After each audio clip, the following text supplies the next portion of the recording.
You're watching The Legal Breakdown. Glenn, we just saw a move by Donald Trump that may very well be evidence of his own extortion plot. Can you explain what just happened here? Yeah, Brian, let me start by explaining very briefly what extortion is, and then let's turn to the new reporting. So extortion, under the laws of the District of Columbia, involves the following. It's a criminal offense in D.C. to obtain something of value or compel action through threats or coercion. A pretty simple definition of the crime of extortion. It's also interchangeably called blackmail sometimes. But it is obtaining something of value or compelling action through threats or coercion. What did Donald Trump do? Donald Trump issued an executive order designed to punish a law firm called Paul Weiss. And it's a Democratic-leaning law firm. They've represented lots of Democrats, I believe, including Hillary Clinton and others. And Donald Trump apparently wanted to punish them, so he issued an executive order saying he's going to revoke their security clearances and they can't do business with government agencies, et cetera, et cetera. Now, this is big law. This is a law firm that reportedly pulled in $2 billion in 2023. So, it's a firm that is probably understandably concerned about their bottom line and their profit margin. But instead of bringing a legal challenge, a lawsuit to try to combat what seems pretty obviously like a violation of your First Amendment rights to free speech and to represent the clients you see fit to represent, other law firms are bringing suit against similar executive orders. The head of Paul Weiss, I want to make sure I get his name right. His name is Brad Karp. He is the chairman of the firm whose full name is Paul Weiss, Rifkin, Garrison, and Wharton, made a pilgrimage to the Oval Office, met with Donald Trump, and according to the reporting and to a post by Donald Trump himself, they offered Donald Trump $40 million in legal services for causes that will help Donald Trump's political priorities. When they offered that $40 million, guess what Donald Trump did? He said, I am deciding not to punish your law firm. Brian, let me just ask our viewers, does that sound like Donald Trump obtained something of value through threats or coercion? It feels really extortion-y to me, but that is what just happened. Now, the reality is that if there were to be any legal action against this, it would have to be taken by the entity that was harmed, which would be Paul Weiss itself. And it looks like Paul Weiss, far from taking legal action against Trump, are perfectly content to fully bend the knee to him. Yeah. This is now, unless there are other parties that might have standing that might be harmed by this, apparently ugly bargain that Paul Weiss and Donald Trump just struck. If they're harmed, they might have standing to bring suit, but I think it unlikely. You're right. It really is Paul Weiss that would have to bring a legal challenge against, again, what feels like extortion. I mean, if you kind of boil it down to its basics, this is like if a county building inspector came to your house and said, yeah, I'll make sure your deck or the addition to your home passes inspection if you grease my palm with $500. Or if the homeowner said to the inspector, hey, I'll grease your palm with $500 if you, pass my deck, the inspection. That's what this is, right? This is something that is a misuse of the power, the authority of government, the president. And it is something that I am shocked, quite frankly, that a law firm like Paul Weiss would capitulate to. What does their capitulation do to the broader effort for law firms to be able to stand up against Trump? I think it will inspire and embolden Donald Trump to continue to do this to even more law firms, because look at what he just landed courtesy of this act, saying I'm going to punish Paul Weiss. He got himself $40 million in free legal services. Why wouldn't he continue to go after other law firms looking for the same political payday from them? Glenn, I'm gonna ask a question that I asked before, but in a little bit of a different way. If you have somebody like the President of the United States attempting to extort a smaller entity, an entity that they would have a lot of control over their finances, over their business. It doesn't exactly seem out of the question, outside the realm of logic, that they would succumb to Trump's demands because of that power imbalance and because they are the victim of that extortion attempt. And so how could it be that it's allowed to continue without any other entity stepping in and putting a stop to it? This is almost like, look, I'm not excusing Paul Weiss because I think that they could have very well done what Perkins Coie is doing and actually fought this.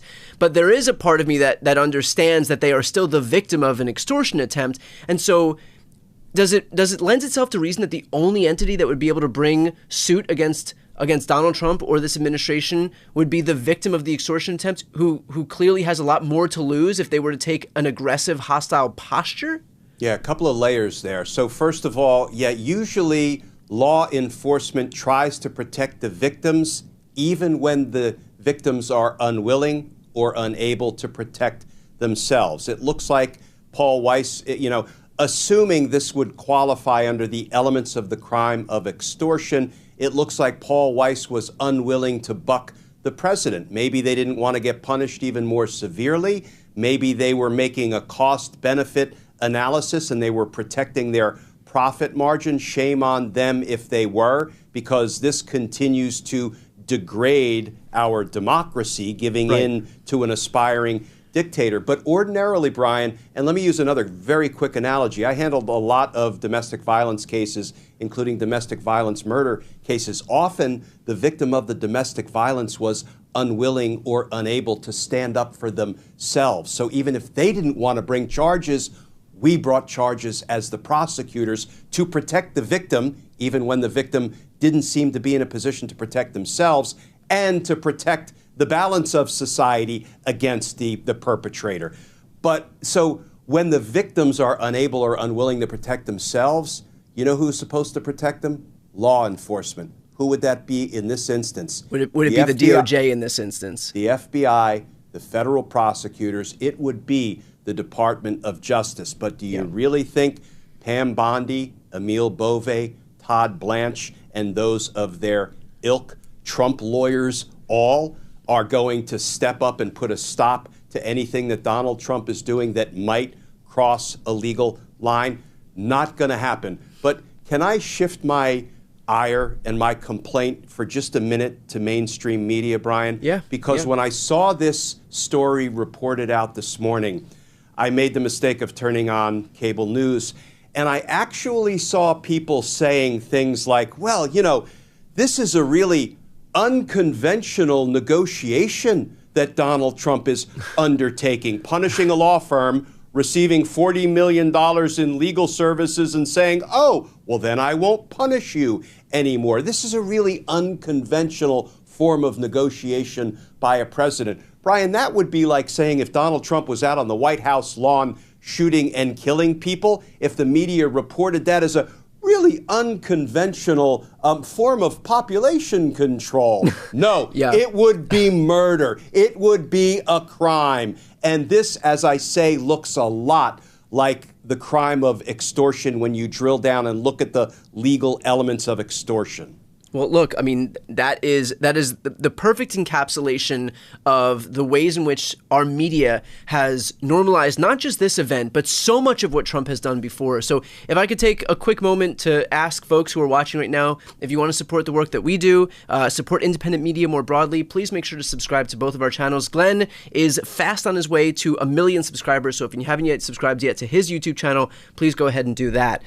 Glenn, what message would you send then to the clients of Paul Weiss who, look, they have autonomy, they can choose where to give their business, in light of the fact that Paul Weiss decided not to stand up in very much the same way that other law firms are standing up to this administration, but to capitulate and make it more difficult for the law firms who are actually fighting this thing, and embolden Trump even further to think, hey, what I'm doing is okay. Basically, this brand new legalized form of extortion by virtue of the fact that his cronies in the DOJ are too chicken shit to do anything about it. You know, Brian, Paul Weiss that firm has done a lot of great work. They have, I think, 1,000 or more lawyers across their several offices, and I'm sure, most of them are excellent lawyers and ethical professionals. The problem becomes, what message are you sending to potential clients who are wondering if they want to retain your services to fight their battles, particularly to fight their battles against the federal government that every day is involved in abuse, overreach, corruption, and outright criminality?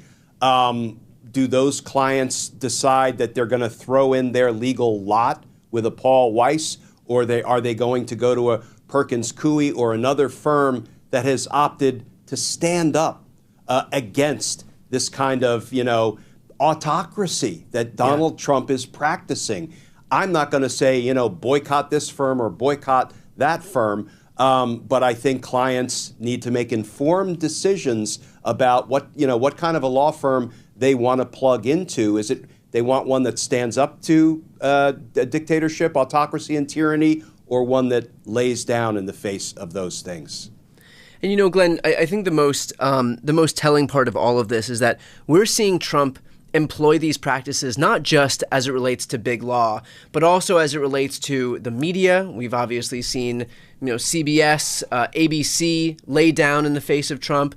These tech billionaires, Xu at TikTok, Mark Zuckerberg at Meta. Everybody who he beckons over to the White House immediately crawls over there and offers him whatever concessions they want. We've seen it in the entertainment aspect of things with Amazon spending $40 million on a Melania biopic that I'm sure people are falling over themselves to watch.